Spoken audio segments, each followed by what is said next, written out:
महाराज की जय।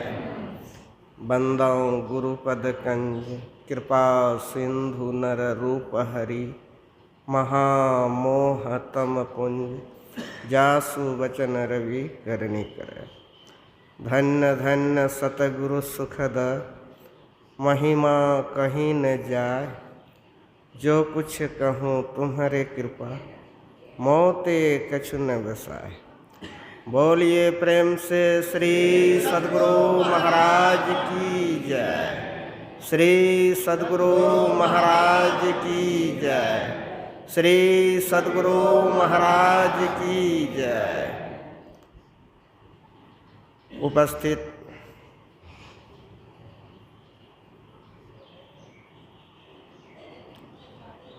सद्गुरु परमरात श्री सद्गुरु की चरणों में कोटि कोटि नमन।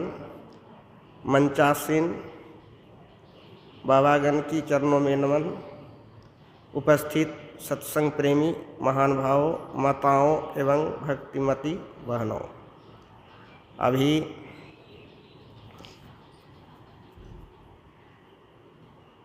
सुन रहे थे जो माँ की पेट में दुख था और बाहर होने के बाद भी दुख है।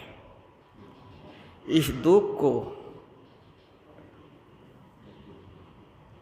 समाप्त करने के लिए कहते हैं सत्संग। यह सत्संग में जो आते हैं उनको दुख नाश हो जाता है। और मनुष्य शरीर जो मिला है एकमात्र मोक्ष प्राप्ति के लिए, आत्मा की पहचान बलि ज्ञान करने के लिए, यह शरीर ज्ञान में खूब सजाइए, खूब बजाइए, खूब गाइए, खूब नाचिए, जो कुछ भी कुछ कर लीजिए, लेकिन तृप्ति नहीं होगी। जीवन में संतुष्टि, शांति प्राप्त नहीं होगा। अगर शांति चाहते हैं तो नकली को त्यागना पड़ता है। अगर नकली को कोई नहीं त्याग किए तो झूठों खाली दुनिया में मतलब कि जो जीवन को बिता दिए। इसलिए नकली को त्याग करना पड़ेगा। गुरु महाराज पूरा साफ साफ पदावली में लिख दिए हैं। नुक्ते सफ़ेद सन्मुख झलके झलाझली, सहरग में नजर थिर कर तज मन की चंचली। संतों ने कही राह यही शांति की असली, शांति को जो चाहता तज अरु जो नकली। नुक्ते सफ़ेद सन्मुख झलके झलाझली। कहता नुक्ते सफ़ेद सन्मुख झलके झलाझली, सहरग में नजर थिर कर तज मन की चंचली। सहरग मतलब सुषमना, तो सुषमना में मन को ठहराइए। और ध्यान बिंदु उपनिषद में भी आया है, पहाड़ों की समान अगर पाप फैला हो तो ध्यान योग से नष्ट हो जाता। सैकड़ों साल की अगर पाप हो तो ध्यान योग से नष्ट हो जाता। कहने के मतलब ये जो मनुष्य शरीर मिला है बड़ी भाग से मिला है। बड़े भाग मनुष्य तन पावा। क्यों? ये मनुष्य शरीर में ही आप शांति की ओर जा सकते हैं, मोक्ष की तरफ जा सकते हैं, आत्मा की पहचान वाली ज्ञान कर सकते हैं, पिंड से ब्रह्मांड में जा सकते हैं।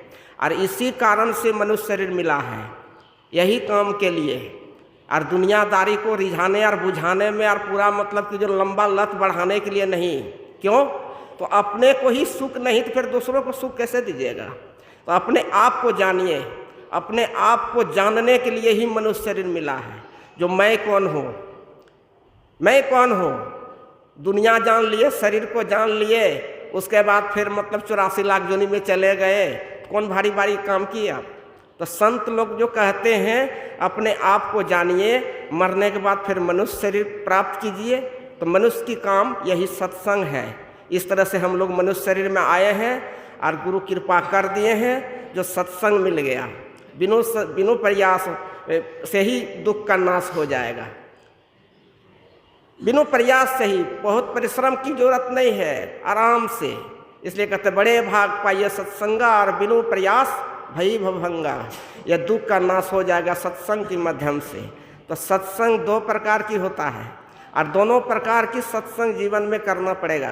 क्यों? तो मनुष्य शरीर में आकर के धर्म कथा भी सुन रहे हैं, ये बाहरी सत्संग है।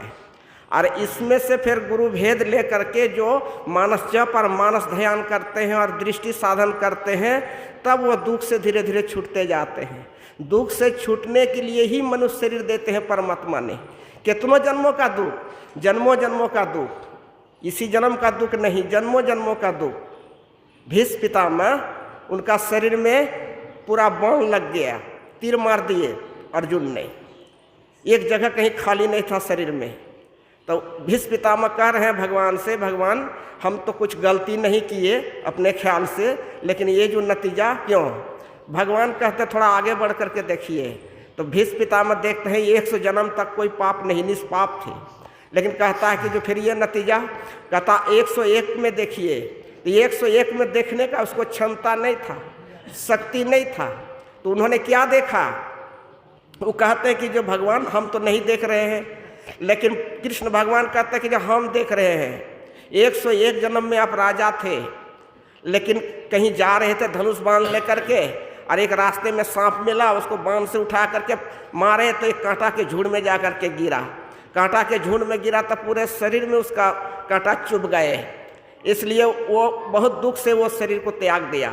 उसी तरह से वही नतीजा है आपकी। तो उसी तरह से हम लोग कितने जन्मों का पाप संचय करके जन्म लेते हैं, और यही पाप को समाप्त करने के लिए सत्संग और ध्यान, संत मत का छोटा सा सिद्धांत, गुरु ध्यान और सत्संग, इसके अलावा कुछ नहीं। हावी जावी ढेरी नाटक है, ढेरी विस्तार है, उतना विस्तार की तरफ मत जाइए। 3 पर्दा में फंसे हैं, अंधकार, प्रकाश और शब्द। ये 3 पर्दा के पार जाने के लिए ही मानस जप और मानस ध्यान और दृष्टि साधन और ये सत्संग का सहारा लेना पड़ता है। ये गुरु कृपा से होते हैं। लेकिन गुरु कृपा करेंगे कब? तो जब सत्संग में आइएगा। ऐसे तो गुरु कृपा सब जीव पर होता है, लेकिन पात्र नहीं बनाते हैं, तो गुरु का कृपा ठहरेगा कैसे? इसलिए पात्र बनाने के लिए सत्संग में आना पड़ता है, गुरुवाणी को सुनना पड़ता है। और गुरुवाणी के जब सुन लेते हैं तो उसका धीरे धीरे धीरे धीरे पात्र में जितना आंटना चाहिए, जितना देते हैं उतना आंटते जाता है। 1 किलो देता है तो 1 किलो आंट जाता है, तो आप सबूरदार हो जाते हैं। और सबूर तो तभी होगा 9 द्वार से ऊपर जाइएगा, अंधकार से निकलिएगा, यानी मन से ऊपर जाइएगा, तब आप थोड़ा सत्य की नमूना मिलेगा आपको, तब थोड़ा सत्य का अनुभव होगा। और सत्य की खान में जाना है, इसलिए ध्यान करते करते 9 द्वार पार कर जाइए, 10वें द्वार में आइए। 10वें द्वार के बाद अभी सुन रहे थे स्थूल, सूक्ष्म और कारण और महाकारण और केवल, ये 5 शरीर है। ये 5 शरीर का जब पार नहीं कीजिएगा तो ये मनुष्य शरीर बेकार हो जाता है। तो कम से कम एको शरीर को पार कर जाइए, कम से कम एको शरीर को पार कर जाइए। स्थूल शरीर पार कर गए तो सूक्ष्म शरीर में चले गए तो फिर उतना डर नहीं रहेगा। फिर कारण में चले गए तो फिर और डर नहीं रहेगा। महाकारण में चले गए तो और डर नहीं रहेगा। और केवल तो फिर अंत में है।